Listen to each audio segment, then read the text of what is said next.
Tim, congratulations. I watched you before the game, I watched you during the game. How much do you love nights like tonight? Absolutely love it. I've lost my voice, shouting, cheering, celebrating.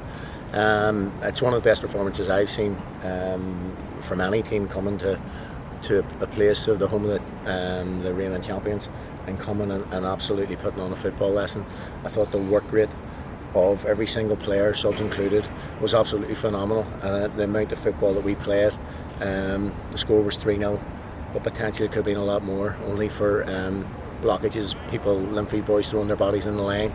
I just thought it was an absolutely superb all-round performance. It's rare that we see a Belfast derby with the team so dominant. We were just too good from Linfield right from the first whistle. Yeah, right from the first whistle. I can't remember Linfield maybe causing us really any problems. We played on the front foot right from the first whistle.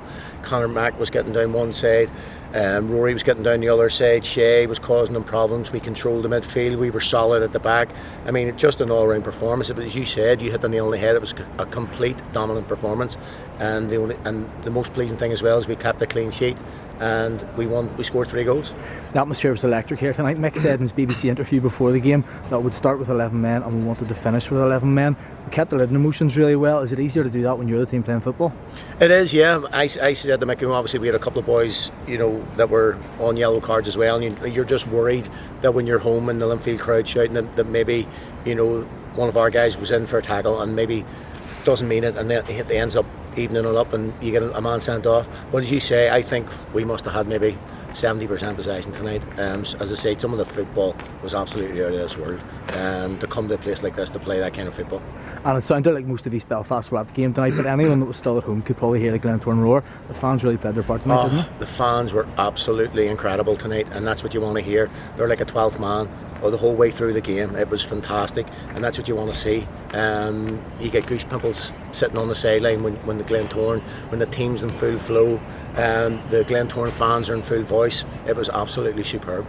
And it's 9 years since the £31 million of state funding money that came here to supply the stadium for Linfield. Do you ever come to a ground like this and wonder where's the money for the rest of the Irish League clubs? Yeah, you're absolutely, yeah. I mean, we're all waiting on it. Everybody's waiting to improve their grounds and upgrade their grounds and try and get stadiums like this. It's a great stadium to play in. It's absolutely fantastic. I mean, every team wants to come here and play. Certainly, if I wish I was 25 years younger to come here and play, and that's the advantage of the other teams, especially us. It suits us. It's a big wide pitch, and especially a good footballing team like ourselves come here. As I said, we were hungry tonight. We won tackles, we won headers, and we did what we needed to do. And if I was to ask you then finally for a man of the match, could you pick one? It's very, very difficult. All 11, 12, 13 players, they were absolutely superb. You couldn't have said one person. We had a couple of boys that were struggling with injury as well halfway through the game, and they stayed on the pitch and they were still throwing themselves in the tackle in the last minute. Fantastic.